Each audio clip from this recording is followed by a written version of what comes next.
Welcome to this explainer. Today, we're going to unpack something honestly pretty fascinating.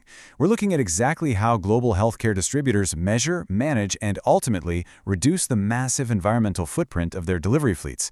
It's kind of like this giant logistical puzzle, and it's got huge stakes for both the planet and the financial bottom line. Okay, let's dive into this. Here is our roadmap for today. We'll start with the big picture in the healthcare logistics network, then zoom in to measure and payload fuel economy, move on to calculating liters per RTK, zoom back out to real-world efforts to reduce impact, and finally, wrap up with why fuel management matters. Right, let's kick things off with Section 1, the Healthcare Logistics Network. So, getting life-saving medicines and vital equipment from manufacturers to hospitals, pharmacies, and patients, it requires a transportation network of staggering scale. We're talking vast fleets of trucks, cargo ships, trains and planes, just constantly in motion across the globe. Now, the Sustainability Accounting Standards Board, or SASB, perfectly captures why tracking this network is just absolutely vital. They note concern over climate change and dwindling natural resources may affect fuel pricing, and it may expose healthcare distributors to cost fluctuations. And, well, this is a profound point to understand right out of the gate. Managing fuel consumption isn't just some abstract environmental issue. No, it is a critical financial vulnerability for distributors. If fuel prices spike, the cost of delivering healthcare spikes right along with it. And this brilliantly illustrates how the industry tackles that exact vulnerability. They use a really structured approach to fleet fuel management. The SASB standard elegantly splits this whole topic into two distinct metrics. First, there's a strict quantitative mathematical formula, which is payload fuel economy, coded as HC-DI-110A.1. And then, perfectly paired with that is the qualitative counterpart. This is a required description of the efforts to actually reduce that environmental impact, coded as HC-DI-110A.2. So you get the rigid numbers paired up with the real-world narrative. Moving right along into Section 2, Measuring Payload Fuel Economy. Now, you might be wondering, how do we actually measure this? Well, when you or I think about fuel efficiency for our everyday cars, we usually think in terms of miles per gallon or maybe liters per 100 kilometers. That focuses almost entirely on the vehicle itself. But heavy freight? It needs a totally different approach. For logistics, we use a metric called Payload Fuel Economy, which focuses squarely on the weight of the goods. Why? Well, because a massive semi-truck entirely filled with, say, dense liquid medicines is going to consume drastically more fuel than that exact same truck carrying lightweight plastic medical tubing. You can't just measure the vehicle, you absolutely have to measure the weight of what it's carrying.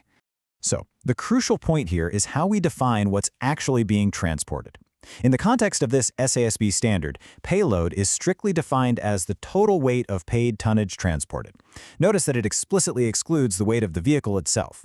We only care about the weight of the actual medical goods, the vaccines, the MRI machines, the surgical kits, and not the multi-ton airplane or truck that just so happens to be carrying them. Which brings us to Section 3, Calculating Liters per RTK. Time to roll up our sleeves and look at the actual math. To pull off this calculation, we need to understand a foundational concept in logistics called RTK, or Revenue Tonne-Kilometers. Let's take this slowly to make sure it's crystal clear. RTK is computed by multiplying the vehicle kilometers traveled on each leg of a journey, so the exact distance the goods were transported, by the number of metric tons of payload carried on that specific leg. You can think of distance and weight as equal partners in this math. Both are absolutely critical to understanding the true effort required to move cargo. It is a highly precise, combined measurement. Let's see how this all builds into the final formula. Step 1. You calculate the distance and the payload weight for a trip. Step 2. You multiply those two numbers together to find your RTK. And finally, Step 3, the grand finale of the metric. You take the total liters of fuel consumed by the entire fleet and divide it by that total RTK. The resulting number is your payload fuel economy, measured in liters per RTK. This single number tells a distributor exactly how much fuel it takes to move 1 ton of medical supplies exactly 1 kilometer. But as you know, healthcare distribution doesn't rely on just one type of vehicle. The standard actually requires this precise liters per RTK calculation to be aggregated across 4 distinct modes of transportation: air, marine, rail, and road.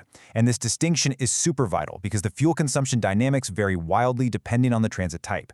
Like moving a ton of antibiotics across the ocean via a massive cargo ship is going to yield a vastly different liters per RTK metric than flying that exact same ton overnight on a cargo airplane.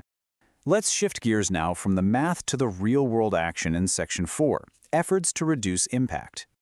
Okay, now that we've mastered the precise math of tracking the footprint, we have to ask, what do distributors actually do with this data? This brings us to the second half of the standard we saw earlier. Metric HCDI 110A.2 requires distributors to provide a description of the nature, scope, and implementation of their programs to reduce their logistics environmental impact. Because at the end of the day, numbers on a spreadsheet don't cut emissions on their own. Actions do. These numbers literally must be backed by real-world operational changes. Now, what's really interesting about this slide is the massive variety of tools distributors have at their disposal to make these operational changes. The standard outlines several key action categories. Under vehicles, they can invest in fleet upgrades for better fuel efficiency. Under energy, they can transition to alternative or renewable fuels. For routing, they can use advanced software to create optimized logistics routes, making sure they aren't driving unnecessary kilometers. And in daily operations, even simple things like idling reduction programs can make a massive difference. All of these varied strategies work together across the whole supply chain to drive down those liters per RTK. Let's bring it all home with Section 5, Why Fuel Management Matters. Zooming back out for a second, mastering these metrics isn't just some box-ticking exercise for compliance. Improving transportation efficiency protects against cost fluctuations and creates long-term value. It acts as a sort of dual-pronged shield. On one hand, you're protecting the planet by actively managing and reducing the environmental impact of your supply chain. But on the other hand, you are fiercely protecting the distributor's profit margins from the wild volatility of global fuel prices. Doing good for the environment directly translates to doing good for the business's long-term sustainability. It's a win-win. Which leaves us with the really compelling thought to end on today. If standardizing something as incredibly specific as liters per RTK can drive this much operational change and efficiency in healthcare, how will universally standardizing these kinds of metrics reshape the sustainability of the entire global supply chain? It's pretty fascinating to see how rigorous accounting standards are quietly acting as the engine driving a greener future for global logistics. Thank you so much for joining me for this explainer, and keep exploring how the numbers shape our world.